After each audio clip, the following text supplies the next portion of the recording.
नरसिंह जी महाराज एक ऐसा नाम जो किसी से छुपा नहीं है, एक ऐसे भक्त की कथा जिन्होंने भक्ति उस समय दिखाई जब गुजरात में बिल्कुल भक्ति नहीं थी। गुजरात के पहले भक्त हुए ये,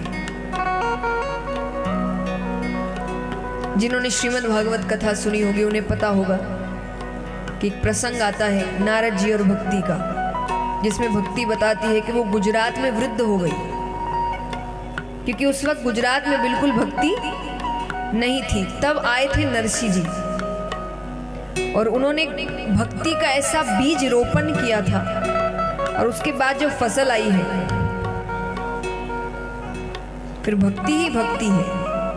तो एक ऐसे भक्त जिन्होंने भक्ति उस वक्त फैलाई जब बिल्कुल नहीं थी। और नरसिंह जी का चरित्र आपको सिखाता है कि भगवान आपको अपना बनाने से पहले आपकी परीक्षा लेते हैं।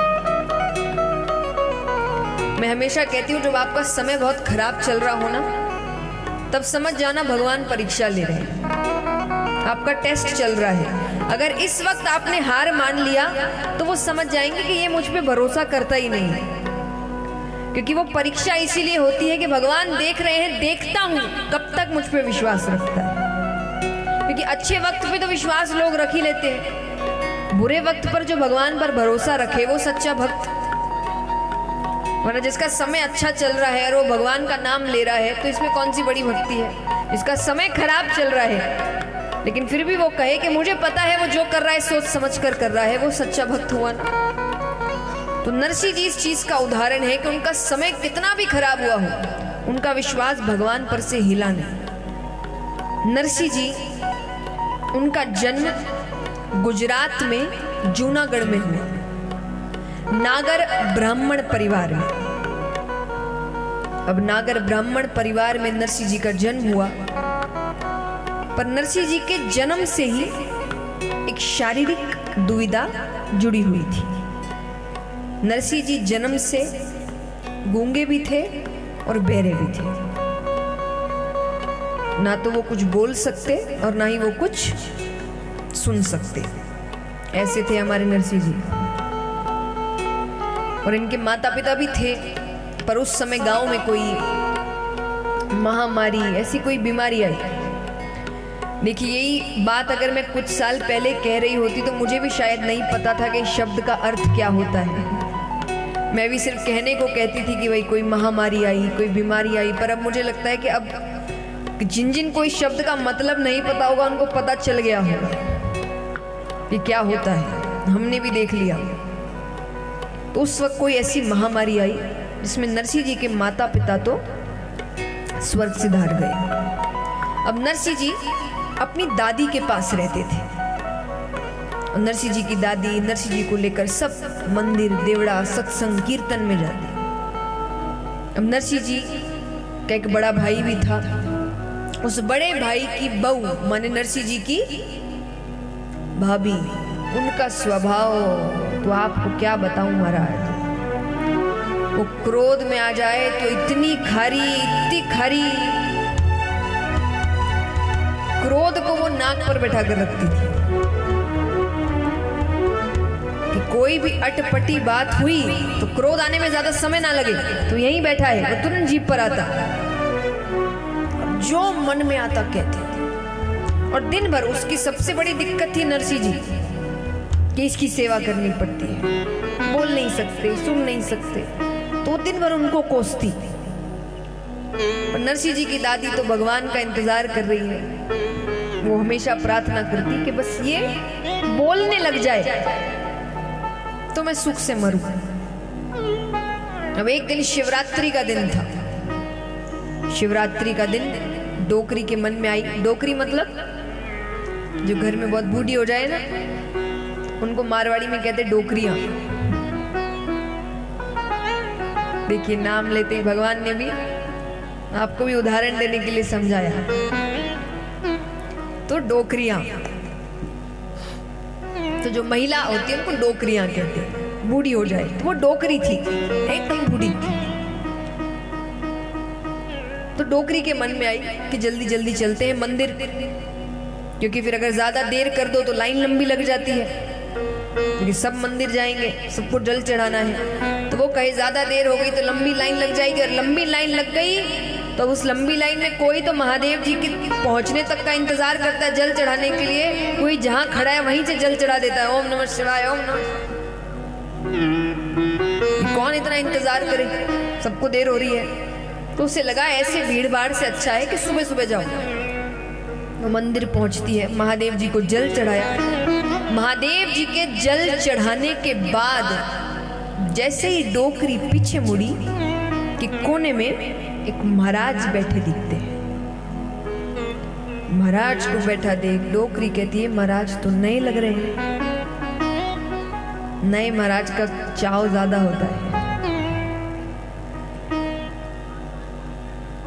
एक कहावत आती है ना कि घर को जोगी जोगनो बार गांव को सिद्ध,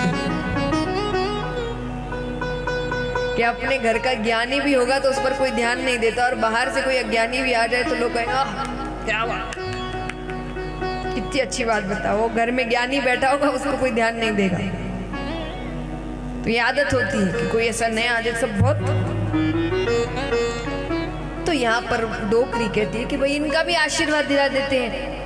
तो डोकरी महाराज के पास जा रही है। यहाँ बैठे महाराज, उन्होंने जब डोकरी को अपने पास आते हुए देखा, महाराज कहते डोकरियां को बहुत पंचायती हो गई,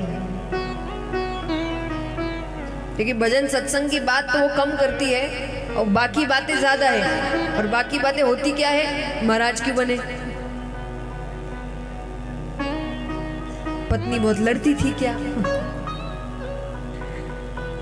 किस गांव के हो, कहां से हो।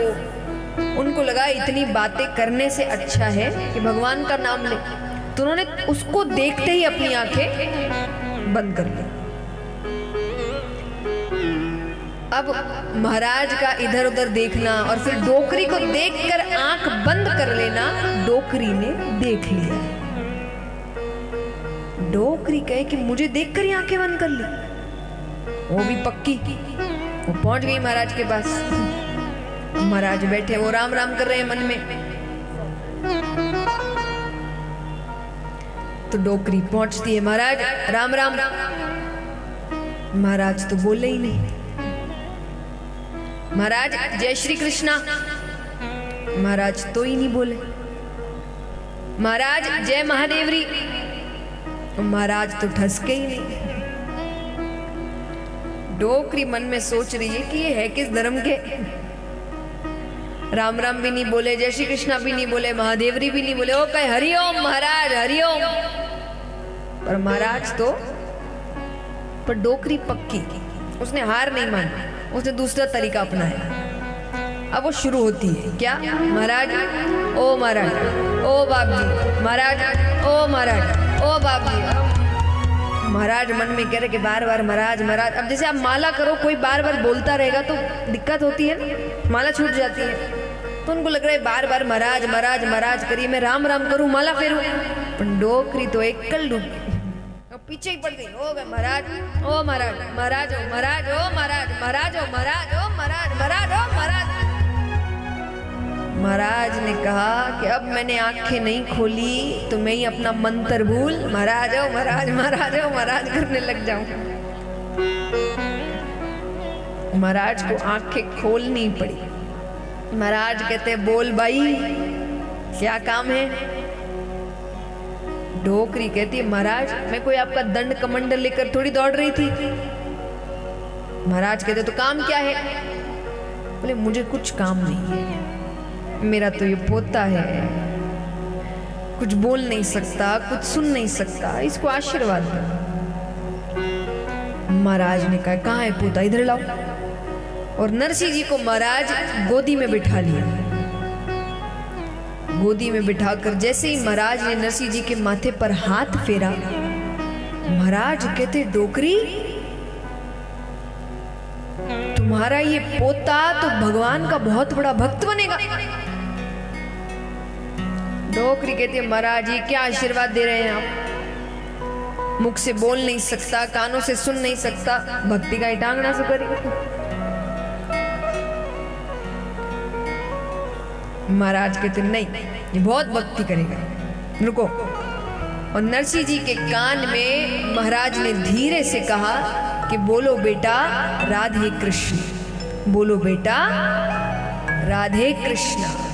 महाराज का कहना हुआ कि जन्म के गूंगे नरसिंह जी राधे कृष्ण राधे कृष्ण राधे कृष्ण के। डोकरी को पर्चा मिला कि बाबा है तो सच्चा। चमत्कार को नमस्कार है भाई, वही समय चल रहा है। पर अब डोकरी नरसिंह जी को तो तुरंत अपनी गोद में लेगी। महाराज बोलना दे कि भैया भक्ति बनेगा, मैं ही ले जाता हूं। तो तुरंत अपनी गोद में लेती है, फिर कहती है महाराज आपने तो मेरी शिवरात्रि की पूजा सफल कर दी, चलो चलो मेरा बड़ा पोता बड़ा अवसर है, आपको पूरा गांव घुमाऊं, बढ़िया पेट पूजा कराऊं, चलो। महाराज कहते हम तो किसी के घर जाते नहीं भाई। डोकरी कहती है कुछ ना कुछ तो दूं।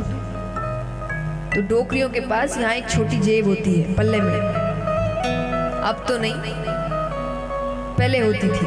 तो पल्ले में एक छोटी जेब होती थी और उसमें ज्यादा पैसा नहीं पर काम के हिसाब से पैसा होता था। तब वो देख रही कितना रुपया धरूं, 8 आना धरूं, 50 पैसा धरूं, 1 रुपया धरूं। 1 रुपया कहते उसको लग रहा है 1 रुपये का क्या करेंगे महाराज। देखिए आपको सोच के आप लग रहा होगा कि इतने से पैसे के लिए, तो ये अभी की कोई घटना है नहीं, ये 500-600 साल पुरानी घटना है। उस वक्त 1 रुपया माने बहुत बड़ी बात थी। तो इसीलिए वो सोच रही कितना रुपया धरूं, वो सोच रही है धरूं नहीं धरूं धरूं। महाराज समझ गए इसका मन है नहीं कुछ खास देने का। तो महाराज वो देख रही है कि दूं नहीं दूं। महाराज कहते अरे मैं नहीं लेता तब ठीक है। उसके बाद तो डोकरी सन्नाट करती दौड़ी महाराज। आई तो होले होले आई, पर अब पोता ठीक हो गया, जोश चढ़ा, सब बीपी डायबिटीज सब ठीक हो गई। तुम्हारा देवर बोलने लग गया। भौजाई कहती जन्म का गूंगा कहां से बोलने लगे। डोकरी कहती रुक इधर बोल के बता अपनी भौजाई को। अब वो बोलना उन्होंने क्या सीखा है बस। तो नरसिंह जी कहते राधे कृष्ण राधे कृष्ण राधे कृष्ण। भौजाई कहती है बोल तो रहा है पर ये कौन है राधे, कौन है राधे कृष्ण। कथा में जाए तो पता चले कौन है राधे कृष्ण। और हम भी अगर अभी बच्चों को कथा में ले जाना बंद करेंगे, पता चला 1-2 पीढ़ी बाद यही होने वाला है। अभी लोगों को ये नहीं पता बस भगवान के माँ बाप का नाम क्या है या क्या घटना कहाँ हुई थी, धीरे धीरे भगवान क्या है वही बंद हो जाएगा पता हो। वो भी यही कहें कौन राधे कृष्ण। तो वो समय मत लेकर आओ। ये माँ बाप का काम है कि वो समय ना आए, बच्चों को पता हो भगवान के बारे में। और याद रखना ये हम ही है जिनको नहीं पता, वरना हर कोई ध्यान रखता है कि उनको सब कुछ पता हो, सारी चीजें पढ़ाई जाती है, जो बहुत अच्छी बात है।